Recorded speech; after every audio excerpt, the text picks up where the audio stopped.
Halo, nama saya Naomi Anabella Manalu dari kelas 2 KL. Dalam video ini saya akan membuat tutorial cara pengarsipan dengan sistem wilayah. Sebelum kita masuk ke dalam tahap prosedur penyimpanan sistem wilayah, ada baiknya untuk mengetahui pengertian, keunggulan dan kelemahan dari penyimpanan arsip sistem wilayah itu sendiri, lalu daftar klasifikasi wilayahnya, serta jenis-jenis peralatan dan perlengkapan yang kita butuhkan dalam penyimpanan arsip sistem wilayah ini. Barulah kita akan melanjutkan kepada prosedur penyimpanan sistem wilayah serta prosedur penemuan kembalinya. Pengarsipan dengan sistem wilayah itu sistem penyimpanan dan penemuan kembali arsip yang disusun berdasarkan pengelompokan menurut nama tempat. Nah, pembagian wilayah inilah yang nantinya jadi dasar-dasar penetapan kode yang akan menjadi dasar penyimpanan arsip. Lalu, keunggulan dan kelemahannya. Keunggulannya adalah apabila letak wilayah udah diketahui, surat akan lebih mudah dicari. Lalu cocok digunakan untuk perusahaan-perusahaan yang punya cabang perwakilan di wilayah lain. Untuk kelemahannya, wawasan petugas tuh tentang pengetahuan wilayah harus luas, pasti dong. Lalu terkadang penulisan alamat dalam surat tidak lengkap sehingga membuat petugas kesulitan dalam mengelompokkan dan menyimpan surat. Dan juga perlu adanya pemetaan wilayah untuk mengetahui batas-batas wilayah yang menjadi wewenangnya.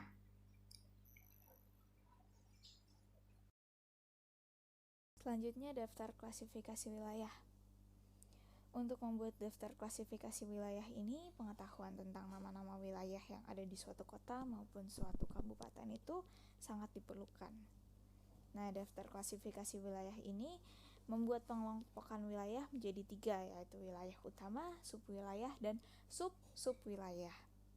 Nah, wilayah-wilayah ini nantinya disusun berurutan sesuai abjad di dalam pengarsipan.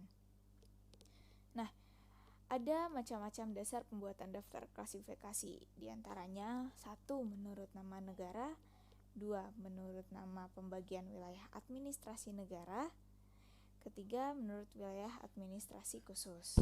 Jika menurut nama negara, daftar klasifikasi itu dibuat berdasarkan pengelompokan wilayah menurut nama-nama negara. Nah, kalau berdasarkan wilayah administrasi negara, daftar klasifikasi wilayah dibuat berdasarkan pengelompokan nama-nama wilayah administrasi di suatu negara.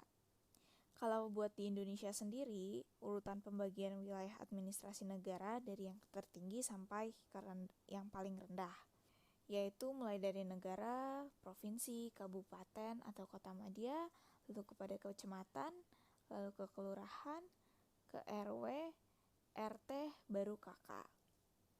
Nah, untuk wilayah administrasi khusus, daftar klasifikasi dibuat berdasarkan wilayah administrasi yang khusus untuk kepentingan suatu badan atau instansi tertentu. Sekarang kita beralih kepada jenis-jenis peralatan dan perlengkapan yang akan dibutuhkan dalam sistem penyimpanan arsip dengan sistem wilayah ini. Yang pertama, kita membutuhkan filing kabinet. Nah, jumlah filing kabinet yang digunakan untuk penyimpanan sistem wilayah ini disesuaikan dengan daftar klasifikasi wilayahnya, dan satu laci filing kabinet itu cuma memuat satu masalah. Yang kedua, guide. Jumlah guide itu sesuai dengan banyaknya subwilayah yang ada di dalam daftar klasifikasi. Yang ketiga, ada hanging folder yang jumlahnya dibutuhkan sesuai dengan banyaknya subwilayah yang ada di dalam daftar klasifikasi. Yang keempat, ada kardex. Satu laci kardex itu biasanya untuk menyimpan kartu indeks yang berkode sama dengan sesuai jumlah huruf Latin, yaitu A sampai Z, yang berarti membutuhkan 26 laci. Selanjutnya ada kartu indeks. Kartu indeks itu yang kelima, ada kartu indeks. Setiap arsip atau surat yang disimpan harus dibuatkan kartu indeks. Nah, jadi jumlah kartu indeks itu sesuai dengan jumlah arsip yang disimpan. Yang terakhir ada rak sortir yang jumlahnya itu disesuaikan aja sama kebutuhan. Nah, sekarang kita masuk ke dalam prosedur penyimpanan sistem wilayah. Yang pertama dilakukan adalah memeriksa surat atau berkas. Arsip diperiksa tanda-tanda perintah penyimpanannya. Lalu ditentukan identitasnya berdasarkan penetapan nama atau wilayahnya. Kalau arsip merupakan surat masuk, keterangannya itu dari asal daerah tersebut. Nah, kalau arsipnya itu surat keluar, lihat nama dari daerah tujuan surat. Yang kedua, mengindeks, yaitu mencocokkan judul atau identitas surat dengan daftar klasifikasi yang telah dibuat sebelumnya. Lalu yang ketiga, mengode.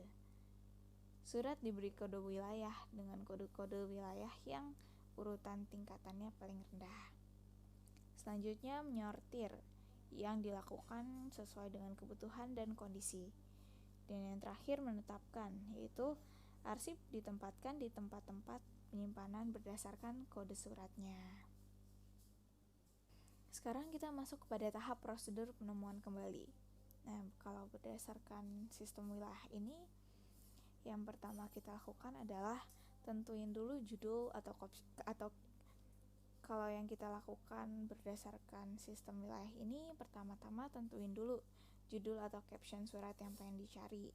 Lalu cocokin dengan daftar klasifikasi wilayah. Selanjutnya cari arsip di laci yang berkode wilayah utama, di belakang guide yang berkode subwilayah, dan di dalam hanging folder berkode sub-subwilayah. Selanjutnya ambil arsip dan tukar dengan lembar pinjam arsip, yaitu lembar 1, lalu berikan kepada peminjam, berikut dengan lembar pinjam arsip, yaitu lembar kedua, simpan lembar pinjam arsip kepada tickler file. Nah, kira-kira gimana kalau nama wilayahnya nggak diketahuin? Kita masih bisa loh melakukan prosedur penemuan kembali. Caranya itu, pertama-tama tentukan judul surat yang pengen dicari berdasarkan nama orang atau badan atau perusahaannya. Lalu coba indeks nama tersebut. Kemudian tentuin kode dari nama yang udah diindeks. Selanjutnya cari dulu kartu indeksnya. Baru lihat kode surat di kartu indeks.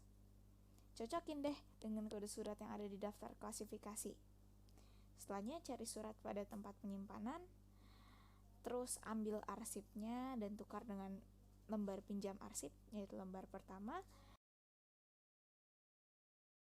Selanjutnya berikan kepada peminjam berikut dengan lembar pinjam arsip, yaitu lembar kedua.